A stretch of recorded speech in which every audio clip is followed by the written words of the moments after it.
Vous êtes de plus en plus nombreux à nous suivre et à participer à l'évolution de la chaîne Afrique N24, et sincèrement nous tenions à vous en remercier.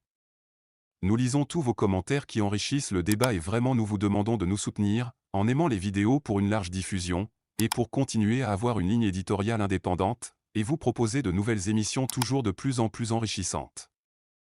Ne restons pas passifs, soyons actifs. Merci et à bientôt. La CEDEAO dans la tourmente. La Guinée défendra le Niger, affirme Mamadi Doumbouya. Après le Mali et le Burkina Faso, la Guinée du président Mamadi Doumbouya se dit prête à défendre le Niger. Suite aux événements au Mali et au Burkina Faso, la Guinée, dirigée par le président Mamadi Doumbouya, se déclare prête à défendre le Niger en cas d'intervention militaire de la part de la France et de la CEDEAO. Communiqué numéro 002 CNRD 2023. Depuis le 26 juillet 2023, le peuple de Guinée, à sa tête le Comité national du Rassemblement pour le développement CNRD, suit avec beaucoup d'intérêt l'évolution de la situation sociopolitique en République sœur du Niger, qui a conduit à la prise de responsabilité par le Conseil national pour la sauvegarde de la patrie, CNSP.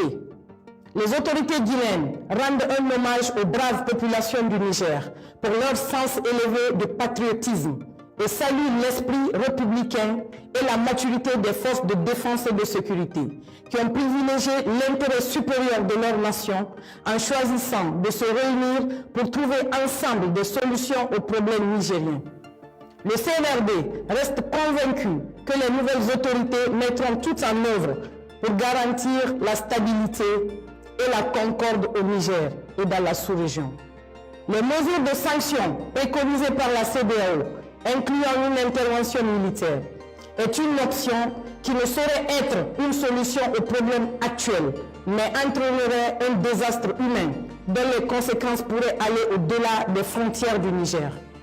De ce fait, le CNRD s'abstient d'appliquer ces sanctions illégitimes et inhumaines contre le peuple frère et les autorités nigériennes et exhorte la CEDEAO à revenir à de meilleurs sentiments. La République de Guinée réaffirme par ce communiqué sa vision panafricaniste en apportant sa solidarité à la population nigérienne et en invitant les nouvelles autorités du CNSP à préserver l'unité et la cohésion nationale. Le CNRD souligne qu'une intervention militaire contre le Niger entraînerait de facto la dislocation de la CEDEAO. De même, les peuples frères du Mali, du Burkina Faso, du Niger et de la Guinée aspirent à plus de reconnaissance et de respect de leur souveraineté. Par ailleurs, le CNRD tient à préciser que les sanctions prises et les menaces proférées lors du sommet du 30 juillet 2023 n'engagent nullement la République de Guinée.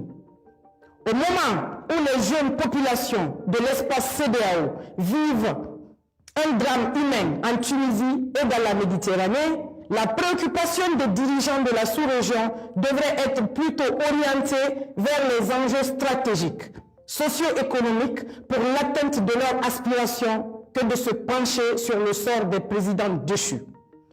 Conakry le 31 juillet 2023 pour le Comité national du Rassemblement pour le développement, le général de brigade Ibrahima Sori Bangoura. Le pays affirme sa solidarité envers le Niger et sa volonté d'éviter toute ingérence militaire extérieure dans les affaires intérieures du pays. Le président Doumbouya a clairement indiqué que la Guinée refuserait d'appliquer les sanctions décidées lors du sommet de la CEDEAO pour punir le Niger suite au coup d'État. Le gouvernement guinéen qualifie ces sanctions d'illégitimes, remettant en question leur pertinence et leur effet sur la situation dans la région. Ces déclarations interviennent à un moment où le Niger fait face à une crise politique suite au coup d'État qui a renversé le président élu Mohamed Bazoum.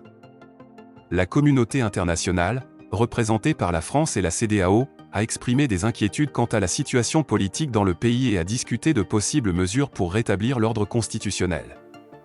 La position de la Guinée est significative car elle met en évidence les divergences entre les pays africains en ce qui concerne la réponse à la crise au Niger. Alors que certains pays soutiennent une approche plus ferme et des sanctions contre les responsables du coup d'État, la Guinée refuse de se joindre aux sanctions et offrant son soutien au Niger face à toute éventuelle intervention militaire extérieure, rejoignant ainsi le Mali et le Burkina. La situation au Niger reste complexe et tendue, et les déclarations de la Guinée soulèvent des questions sur la cohésion et l'unité au sein de la CEDEAO. Alors que la France et d'autres pays membres de l'organisation cherchent à imposer par la force une solution pour rétablir Bazoum au pouvoir, les positions divergentes des États membres pourraient rendre la situation encore plus délicate. La coopération et le dialogue entre les pays africains sont essentiels pour trouver une solution pacifique et durable à la crise au Niger. Vous êtes de plus en plus nombreux à nous suivre sur Afrique N24, et vraiment nous tenions à vous en remercier. Nous lisons tous vos commentaires qui enrichissent le débat et vraiment nous vous demandons de nous soutenir pour continuer à avoir cette ligne éditoriale indépendante, et vous proposer des émissions toujours de plus en plus enrichissantes. Merci et à bientôt. Likez la vidéo si ce n'est pas déjà fait. Laissez aussi votre point de vue en commentaire. Abonnez-vous et cliquez aussi sur la petite cloche de notification pour ne rien rater de nos prochaines vidéos. N'oubliez pas de partager aussi la vidéo et de la liker.